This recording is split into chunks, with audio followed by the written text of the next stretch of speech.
Good evening all. हमने 1 से लेकर 25 तक पिछले वाले वीडियो में करा दिया था। आज हम लोग 26 से क्वेश्चंस करेंगे। आपको पता होगा कि ये एमएस ऑफिस के मिक्स क्वेश्चन चल रहे हैं, जैसे वर्ड, एक्सेल, पावर पॉइंट के मिक्स क्वेश्चन करा रहे हैं। तो आप देखेंगे क्वेश्चन नंबर 26 से कि क्वेश्चन नंबर 26 से क्वेश्चन किस तरीके से इसमें सेट किया हुआ है। क्वेश्चन नंबर 26 कह रहा है कि अपने माइक्रोसॉफ्ट एक्सेल में एक कॉलम चुना है। ठीक है, आपने माइक्रोसॉफ्ट एक्सेल में एक कॉलम चुना है। अब आप चयनित कॉलम को छिपाने के लिए क्या करते हैं, यानी कॉलम को छिपाने की बात हो रही है। ऑप्शन देख लेंगे। ऑप्शन ए है कि यह नहीं किया जा सकता। ऑप्शन बी है दाएं क्लिक करें और छिपाएं। ऑप्शन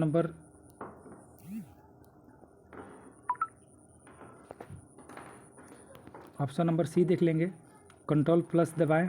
और ऑप्शन नंबर डी है F11 दबाएं। ठीक है, तो कॉलम को छिपाने के लिए आपका जो एक्सेल में किया जाता है वो किया जाता है कि दाएं क्लिक करें और छिपाएं, यानी छिपाए विकल्प चुनें, हाइड। क्लियर। नेक्स्ट क्वेश्चन की ओर चलेंगे। क्वेश्चन नंबर जो है वो आपका 27 है। 27 नंबर क्वेश्चन कह रहा है कि माइक्रोसॉफ्ट वर्ड में वर्तनी और व्याकरण विकल्प का चयन करके समीक्षा टैब के खाली स्थान किस समूह से जांच सकते हैं। यानी सिंपल सा कह रहा है कि जो वर्तनी होता है, स्पेलिंग एंड ग्रामर, वो पूछ रहा है किस टैब में पाया जाता है। तो ऑप्शन देख लेंगे। ऑप्शन है प्रूफिंग है, ऑप्शन बी भाषा लैंग्वेज है, ऑप्शन सी प्रमाण पठन है, और ऑप्शन डी है टिप्पणियाँ है। तो याद रखें कि जो व्याकरण वर्तनी है वो हम लोगों का जो है वो पूछ रहा है कि किस समूह में पाया जाता है, यानी किस ग्रुप में पाया जाता है। तो ये प्रूफिंग ग्रुप में पाया जाता है, यानी option number A answer. Next question है। नेक्स्ट क्वेश्चन देखेंगे। Question number 28। क्वेश्चन नंबर 28 कह रहा है कि यदि आप एक्सेल में सीट टैब पर डबल क्लिक करते हैं तो सक्षम होंगे। यानी कह रहा है कि एक्सेल के सीट टैब पर आप डबल क्लिक करते हैं तो सक्षम होंगे, यानी क्या करने में सक्षम होंगे, क्या कर पाएंगे। ऑप्शन ए है कि वर्कशीट का नाम बदलने में सक्षम होंगे, कि वर्कशीट को हटाने में सक्षम होंगे, कि वर्कशीट को छिपाने में सक्षम होंगे, कि नई वर्कशीट सम्मिलित करने में सक्षम होंगे। तो याद रखें, अगर आप एक्सेल के सीट पर डबल क्लिक करते हैं तो आप उसका नाम चेंज कर सकते हैं, वर्कशीट का नाम चेंज कर सकते हैं। तो इसका ऑप्शन नंबर ए सही होगा। नेक्स्ट क्वेश्चन चलते हैं। नेक्स्ट क्वेश्चन कर रहा है क्वेश्चन नंबर 29 कि माइक्रोसॉफ्ट एक्सेल 2016 किसी को होम टैब के तहत सेल समूह के भीतर फॉर्मेट बटन मिलेगा। इस बटन को दबाने पर निम्नलिखित में से कौन सा विकल्प उपलब्ध नहीं होगा। यानी कह रहा है कि होम टैब के तहत सेल समूह यानी सेल ग्रुप में आपको 4 ऑप्शन मिलेंगे, और 4 ऑप्शन में पूछ रहा है कि इनमें से कौन सा आपको ऑप्शन नहीं है।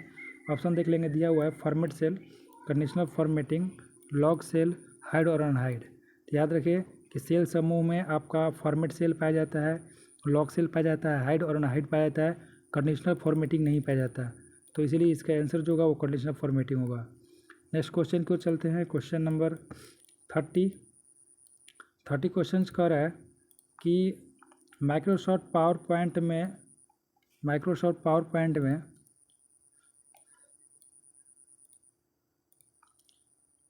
वर्तमान स्लाइड से स्लाइड शो शुरू करने के लिए आप निम्नलिखित में से कौन सी की का प्रयोग करेंगे। यानी सिंपल सा क्वेश्चन है। कह रहा है कि करेंट स्लाइड को आपको शो कराना है, फुल स्क्रीन करना है, तो किसका यूज करेंगे। ऑप्शन देख लेंगे। Option A F5, option B है कंट्रोल+F5, ऑप्शन सी है Alt+F6, ऑप्शन डी है Shift+F5। तो आपको मालूम होगा कि अगर आपको करंट स्लाइड शो ओपन कराना हो तो आपको शिफ्ट के साथ F5 करना होगा। ठीक है, शिफ्ट के साथ F5 करना होगा। अगर आप F5 केवल करते हैं तो आप बिगिनर यानी स्टार्टिंग से आपका स्लाइड शो ओपन हो जाएगा। नेक्स्ट क्वेश्चन की ओर चलेंगे। क्वेश्चन नंबर कह रहा है कि 31 क्वेश्चन कह रहा है कि MS वर्ड 2019 में इंसर्ट ऑप्शन के माध्यम से कितने कॉलम डाले जा सकते हैं, उनकी अधिकतम संख्या है। यानी कह रहा है कि इंसर्ट ऑप्शन के माध्यम से कितने कॉलम को हम इंसर्ट कर सकते हैं। ऑप्शन है 32, ऑप्शन बी है 63, ऑप्शन सी है 64 और ऑप्शन डी है 60। तो याद रखिए कि अधिकतम संख्या पूछ रहा है तो हम यहाँ पर एक बार में 63 कॉलम को इंसर्ट कर सकते हैं। तो option number B answer. Next question को चलेंगे। नेक्स्ट क्वेश्चन कह रहा है क्वेश्चन नंबर 32 है। क्वेश्चन नंबर 32 कह रहा है कि MS एक्सेल में पंक्तियों को कैसे गिना जाता है, यानी MS एक्सेल में पंक्तियों को कैसे गिना जा सकता है। ऑप्शन है अल्फ़ाबेटिकली, ऑप्शन बी है न्यूमेरिकली, ऑप्शन सी है अल्फ़ा न्यूमेरिकली, ऑप्शन डी है स्पेशल कैरेक्टर से। तो याद रखिए कि MS एक्सेल में पंक्तियों को काउंट करने के लिए न्यूमेरिकली हम उसको काउंट करते हैं, यानी option number B answer. Next question है, नेक्स्ट क्वेश्चन आप लोग देख लेंगे। नेक्स्ट क्वेश्चन कह रहा है कि क्वेश्चन नंबर 33, माइक्रोसॉफ्ट एक्सेल का निम्नलिखित में से कौन सा फंक्शन चयनित डेटाबेस प्रविष्टियों से अधिकतम मूल्य देता है।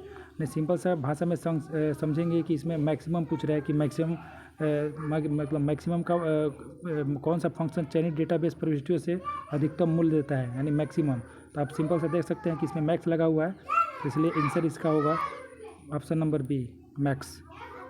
नेक्स्ट क्वेश्चन देख लेंगे। नेक्स्ट क्वेश्चन कह रहा है क्वेश्चन नंबर 34 है कि आप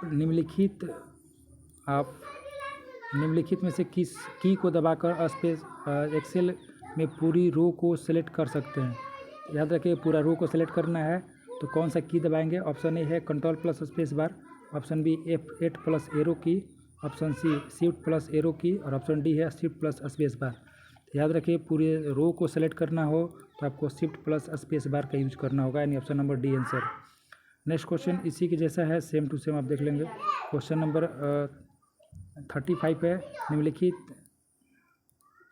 आप निम्नलिखित में से किस की को दबाकर एक्सेल में पूरी कॉलम को सिलेक्ट कर सकते हैं। इसमें पूछ रहा था कि पूरा रो सेलेक्ट करना है, इसमें पूरा कॉलम को सिलेक्ट करना है। ऑप्शन देख लेंगे, control plus space bar, option B F8 plus arrow key, option C shift plus arrow key, option D shift plus space bar. तो याद रखिए अगर कॉलम सेलेक्ट करने की बात आए तो कंट्रोल के साथ स्पेस बार का यूज किया था, यानी ऑप्शन नंबर ए आंसर होगा। नेक्स्ट क्वेश्चन को चलेंगे। नेक्स्ट क्वेश्चन नंबर 36 क्वेश्चन कह रहा है कि MS एक्सेल 2016 में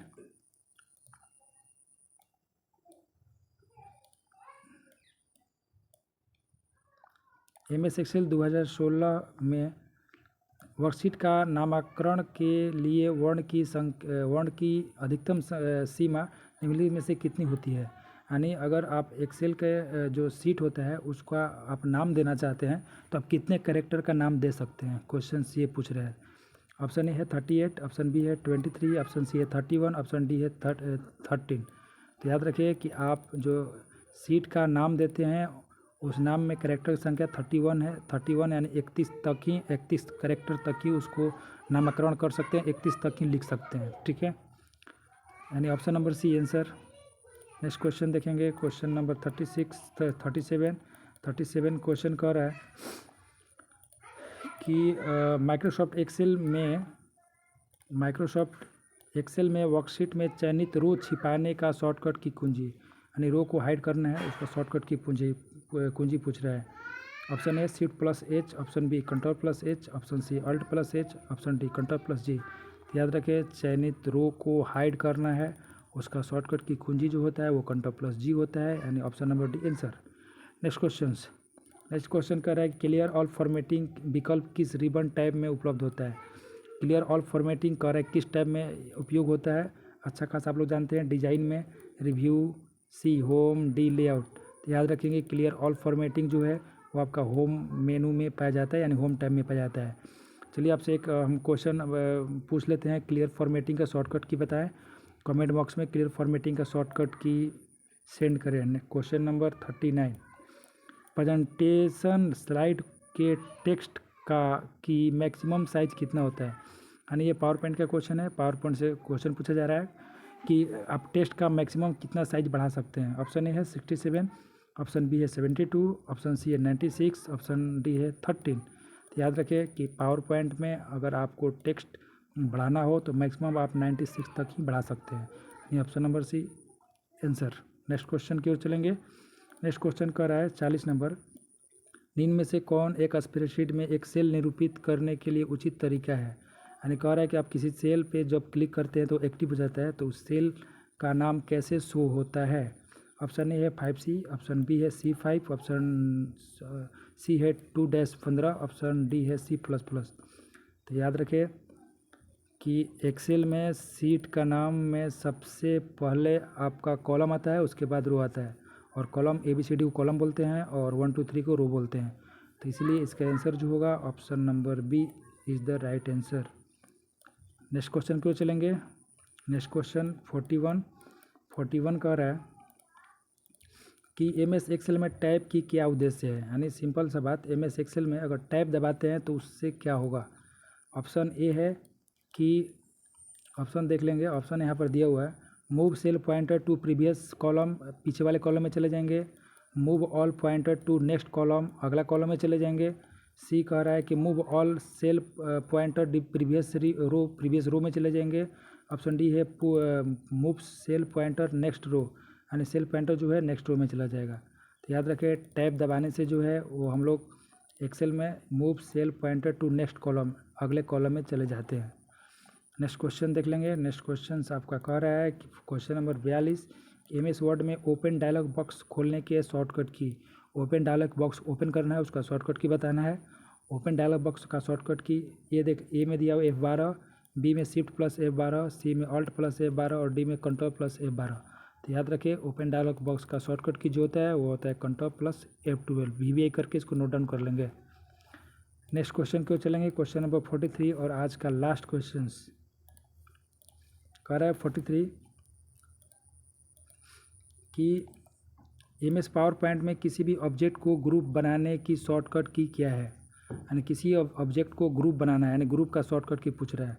ऑप्शन ए देख लेंगे, control plus H, option B control plus G, option C control plus I, option D none of this. तो याद रखिए, ग्रुप बनाने का शॉर्टकट की जो होता है वो होता है कंट्रोल प्लस G।